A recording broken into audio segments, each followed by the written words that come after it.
Ni Ada has spent days mending the nets he used to rely on to make his living. But this fisherman hasn't been able to go to sea for weeks. 3,000.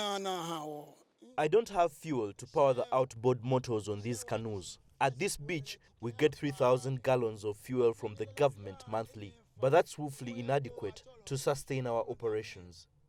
PREMIX Fuel, a blend of petrol and engine oil, is subsidized by the Ghanaian government and distributed to fishermen across the country. But since March, the spot where the fuel is sold in Accra has had empty tanks.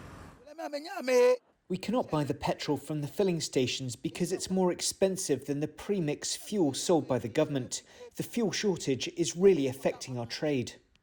The government has blamed the shortage of premix fuel on people holding the product to sell later at a higher price, and the disruption of the global crude oil supplies caused by the Ukraine-Russia conflict. The fishermen here say they want a fair distribution of the premix fuel whenever it is available.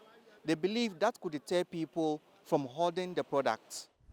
Ghana's fishing industry provides a living for about 3 million people, according to the Ministry of Fisheries.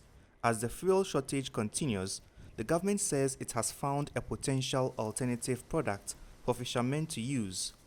Instead of using petrol, searches have been conducted, and we found out that we can use the byproduct, that is condensate, from our gas plant at Ethiopia. Instead of the petrol that we use, we can use the condensate to blend this premix fuel. We've done tests, we've asked canoes to try it, and it's worked perfectly. In the next month or two, we'll roll out that system. For Ni Ada, that still feels too long a wait. He says he wants the supply of premix fuel restored soon, so his stranded canoes can leave the sand and go back to sea. Nabil Ahmed, Rufai, CGTN, Accra, Ghana.